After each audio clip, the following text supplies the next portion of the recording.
yang akak tu tidak pernah berfungsi yang. Kiranya, please leave me alone.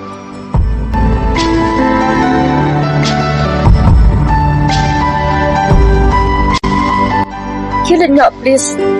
Kak tu tidak pernah yang aku sempat pun. You hurt me so much. Daripada tinggal ini, tapi balai.